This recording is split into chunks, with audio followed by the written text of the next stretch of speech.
बिस्मिल्लाहिर्रहमानिर्रहीम। स्क्रीन के उस पार मौजूद ख़वातीन व हज़रात को एहतिशामुल हसन का मोहब्बत भरा सलाम पहुँचे। ख़वातीन व हज़रात, प्रोग्राम दावत फ़िक्र व नज़र के साथ एक बार फिर हाज़िर खिदमत हैं। हुज़ूर अलैहिस्सलातु वस्सलाम को जब अल्लाह करीम ने दुनिया में मबूस फ़रमाया तो अल्लाह करीम ने दीगर अम्बिया की तरह हुज़ूर अलैहिस्सलातु वस्सलाम को भी अंदाज़े तबलीग़ अता फ़रमाया। हज़रात मोहतरम, ये बात ज़हन नशीन रखिए कि दुनिया का उसूल है कि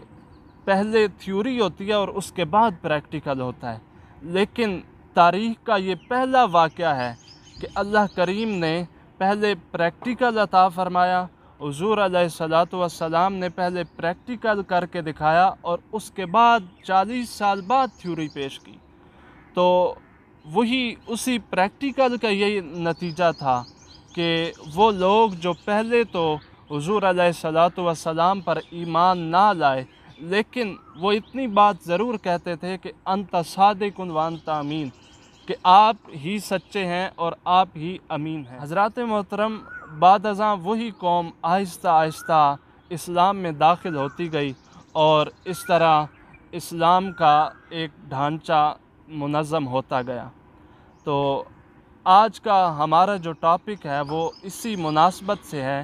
कि हुज़ूर अलैहिस्सलातु वस्सलाम का अंदाज़े तबलीग़ कैसा था और आज के उलमा का अंदाज़े तबलीग़ कैसा है। तो इस पर बात करने के लिए आज हमारे पैनल में डॉक्टर मोहम्मद नईमुद्दीन अल-अज़हरी साहिब, आप तर्जमान हैं दारुल उलूम मोहम्मदिया गौसिया बेरा शरीफ के और दरबार आलिया अमीरुस सालिकीन के। मैं आपको प्रोग्राम में खुश आमदीद कहता हूँ। मैं डॉक्टर साहब से ये अर्ज़ करूँगा कि हुज़ूर अलैहिस्सलातु वस्सलाम का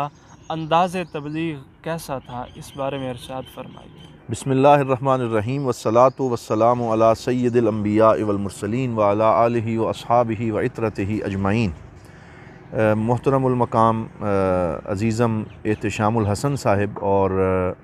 हमारे जुमला सामईन व नाज़रीन, अस्सलामु अलैकुम व रहमतुल्लाहि व बरकातुहू। सबसे पहले तो मैं आपके इस खूबसूरत मौजू जो आपने रखा है इस पे आपको खिराज तहसीन पेश करता हूँ। एक अच्छा, उम्दा और ख़ूबसूरत मौजू है, इस पे बात होनी चाहिए और आज के दौर में इस पे बात की ज़्यादा ज़रूरत है कि हम अपने आप को और अपने सामईन को सबको ये याद करवाते रहें कि हुज़ूर नबी रहमत सल्लल्लाहु अलैहि वसल्लम की ज़िंदगी में हमारे लिए उसवा हसना है, बेहतरीन नमूना है कि सरकार दो आलम सल्लल्लाहु अलैहि वसल्लम का अंदाज़े तबलीग़ क्या था और आप सल्लल्लाहु अलैहि वसल्लम ने किस तरीके से अपने इस मिशन नबुव्वत की तकमील फ़रमाई और अल्लाह रब्बुल इज़्ज़त के पैगाम को लोगों तक पहुँचाया। तो इस हवाले से मैं ये चाहता हूँ कि मैं आपके सामने हुज़ूर ज़ियाउल उम्मत जस्टिस पीर मोहम्मद करम शाह अल-अज़हरी रहमतुल्लाहि ताला अलैह ने जो हुज़ूर सल्लल्लाहु अलैहि वसल्लम के अंदाज़े तबलीग़ के हवाले से ज़ियाउल कुरान शरीफ में कुछ चीज़ें लिखी हैं, तो उनसे एक दो बातें अर्ज़ करता हूँ। सरकार दो आलम सल्लल्लाहु अलैहि वसल्लम जब भी गुफ्तगू फरमाते थे तो बड़े ठहर ठहर के कलाम फरमाते और अपनी बात को 3-3 दफ़ा आप सामईन पे दोहराया करते। जब इशारा फरमाते तो पूरे हाथ से इशारा फरमाते और आपके चेहरा मुबारक पे अक्सर तबस्सुम रहता।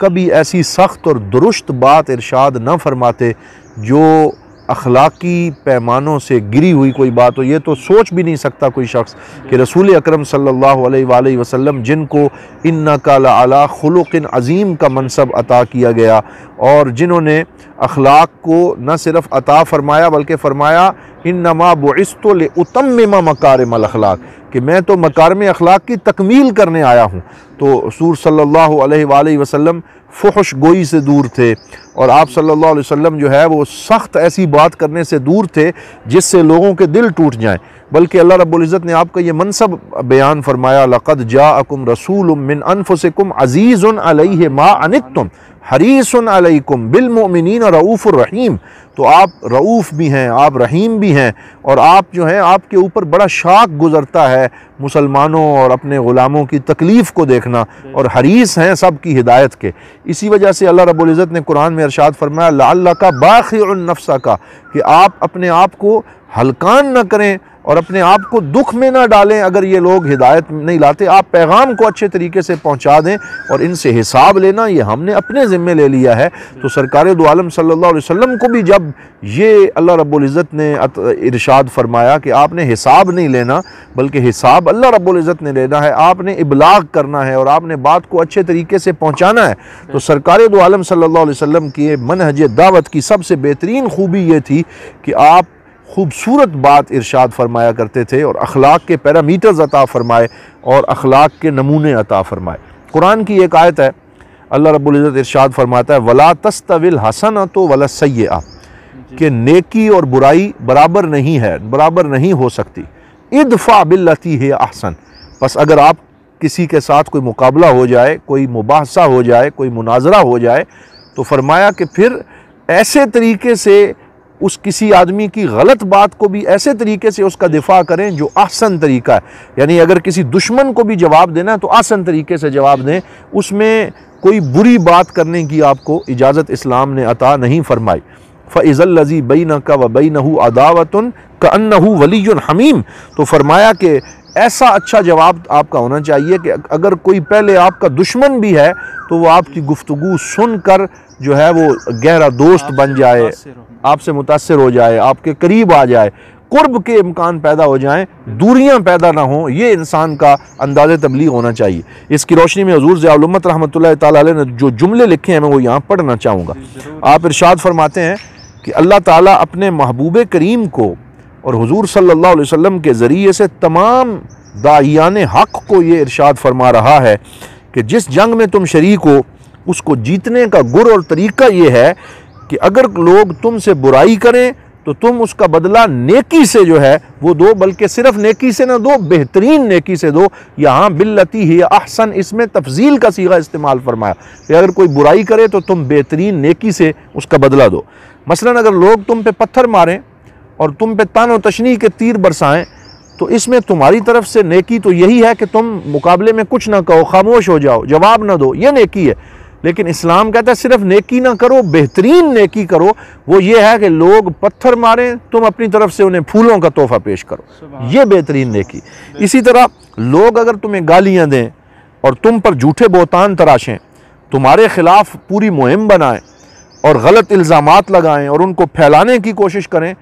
अगर तुम इसके मुकाबले में चुप रहो तो ये भी नेकी है, जवाब ना दो। लेकिन इस्लाम कहता है सिर्फ नेकी नहीं करनी बल्कि बेहतरीन नेकी करनी। और बेहतरीन नेकी में हुज़ूर ज़ियाउल उम्मत ने क्या खूबसूरत जुमला लिखा, यही हमारा शेवा होना चाहिए। आपने फरमाया कि बेहतरीन नेकी ये है कि कोई गालियाँ दे, तानो तशनी करे, तुम रात को मुसल्ला बिछा कर उसके लिए गिड़गिड़ा के हिदायत की दुआ मांगो, ये तुम्हारी तरफ से बेहतरीन नेकी, बेहतरीन तरीका इरशाद। जी हाँ, और ये वो अंदाज़े तबलीग है जो हुज़ूर ज़ियाउल उम्मत रहमतुल्लाहि तआला अलैह ने सरकार दो आलम सल्लल्लाहु अलैहि वसल्लम की सीरत की रोशनी में बयान किया। और फिर आपने यहाँ दो वाक़यात लिखे। डॉक्टर साहब, जिस तरह आपने हुज़ूर ज़ियाउल उम्मत रहमतुल्लाहि अलैह और कुरान करीम का उसलूब बयान फरमाया, तो इस पर सहाबा किराम का अमल कुछ इरशाद फरमा दीजिए। जी बिल्कुल एहतशाम साहब, इस हवाले से मैं ये बताता चलूँ कि सरकार दो आलम सल्लल्लाहु अलैहि वसल्लम ने अपनी ज़िंदगी में दुश्मनों के लिए भी चादर बिछाई,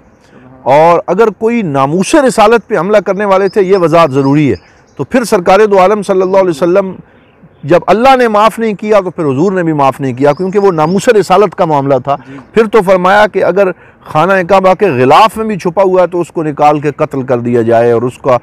जो है वो ख़त्म करके रख दिया जाए, नेस्तो नाबूद कर दिया जाए, क्योंकि नामूस रिसालत का मसला वो है जिसमें अल्लाह रब्बुल इज़्ज़त भी जो है वो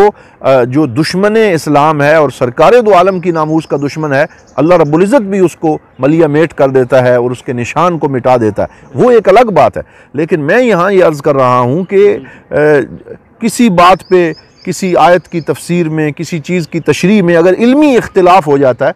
आजकल तो लोगों की हालत ये हो गई है कि वो इस इख्तिलाफ में भी गुंजाइश देने के कायल नहीं है, बल्कि वो कहते हैं कि जो मेरी बात और मेरी इंटरप्रिटेशन और तशरीह से थोड़ा सा इख्तिलाफ करे तो उसके ऊपर तो कुफर का फतवा लग जाएगा। जिसको मैं मुसलमान कहूँ वही मुसलमान, हाँ, जिसको मैं मुसलमान कहूँ वो मुसलमान है, जो मेरी तशरीह को माने वही ठीक है और जो मेरी तशरीह को ना माने फिर उसके ऊपर जो है वो तोप तफंग की बारिश कर दी जाए और फिर गालियाँ बरसाई जाती हैं, फिर मुंह से झाग निकलने लगती है और फिर गलीज़ किस्म के तहरीरें लिखी जाती हैं और फिर किरदार कुशी की मुहिम चलाई जाती है और इस तरह की बातें, इससे फिर मुआशरे में फितने जन्म लेते हैं और इससे मुआशरे के अंदर अनारकी फैलती। अब यहाँ मैं आपके सामने हज़रत सैयदना अबू बकर सिद्दीक़ हुज़ूर सल्लल्लाहु अलैहि वसल्लम के खलीफा अव्वल का अमल रखता हूँ, जिसको ज़ियाउल कुरान शरीफ में हुज़ूर ज़ियाउल उम्मत ने लिखा है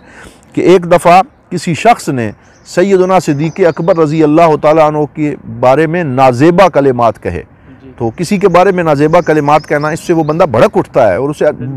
बुरा लगता है, उसका दिल करता है कि मैं जवाब दूं, लेकिन वो हुज़ूर सल्लल्लाहु अलैहि वसल्लम के मदरसे के शागिर्द थे और सरकार दो आलम के सामने उन्होंने ज़ानुए तलम्मुज़ तय किया था और उनकी तरबियत बारगाह मुस्तफ़ा सल्लल्लाहु अलैहि वसल्लम में हुई थी। लिहाजा मकतब रिसालत के उस तरबियत याफ्ता ने क्या जवाब दिया? जिसने नाजेबा कलिमात कहे थे वो मिला तो उसे कहा, इन कुन्त सादिक़न फ़ग़फ़र अल्लाहु ली व इन कुन्त काज़िबन फ़ग़फ़र अल्लाहु लका। फरमाया अगर तो तू अपनी बात कहने में सच्चा है फिर अल्लाह मुझे बख्श दे और मेरे गुनाह बख्श दे, और अगर तू झूठा है तो मैं दुआ करता हूँ अल्लाह तुझे बख्श दे।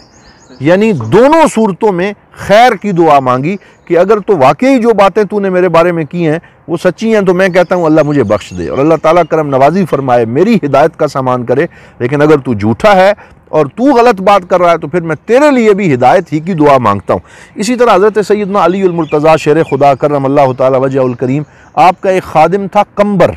बड़ा मशहूर आपका खादिम था, आपके घर के काम करता था और हज़रत शेर खुदा करमल्लाहु वजहुल करीम के घर की खिदमत सर अंजाम देता था। तो एक दफ़ा आपने ये देखा कि आपके खादिम कंबर को किसी ने गाली दी है और बुरे लफ्ज़ कहे हैं, तो आप पास ही खड़े थे। अभी कंबर उसके जवाब में बोला नहीं था और उसने कोई बात की नहीं थी कि हज़रत मौला अली ने तरबियत के लिए फ़ौरन ये जुमले इरशाद फरमाए। ये है हुजूर का मनहज तरबियत। फरमाया या कंबर दा शातिमा का, ए कंबर अपने इस गाली देने वाले इस शख्स को छोड़ दे, इसको इसके हाल पे छोड़ दे, वलहा अनहु, और इसको भुला दे, इसकी तरफ तवज्जो न दे।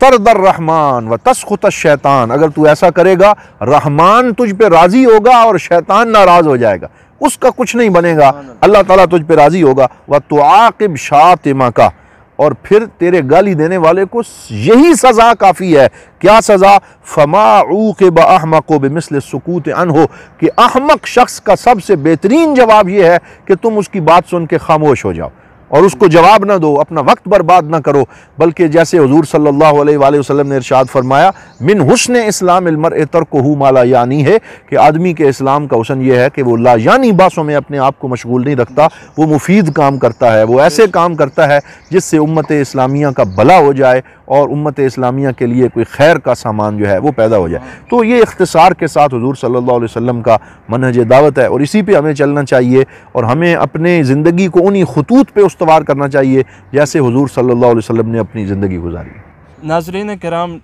डॉक्टर साहब ने क्या खूबसूरत अंदाज में हुजूर अलैहिस्सलातु वस्सलाम का अंदाज़ तबलीग, सहाबा किराम का अमल और हुजूर ज़ियाउल उम्मत रहमतुल्लाह अलैह का अमल बयान फरमाया। तो इस ज़िमन में आपको बताता चलूँ कि हुजूर ज़ियाउल उम्मत रहमतुल्लाह अलैह अपनी ज़िंदगी मुबारक में जब आपने तबलीग फरमाई तो आपके मुखालफीन ने काफ़ी एतराज़ात किए और नामुनासिब बातें की, लेकिन आपने अपने मिशन को जारी रखा और उनकी बातों पर ध्यान बिल्कुल नहीं दिया। नाज़रीन किराम, आपने और मैंने एक सैर हासिल गुफ्तगू सुनी और इसी के साथ अपने मेज़बान एहतशामुल हसन को दीजिए इजाज़त। इंशाअल्लाह अगले प्रोग्राम में आपके साथ मुलाकात होती है। वस्सलामु अलैकुम व रहमतुल्लाहि व बरकातुहू।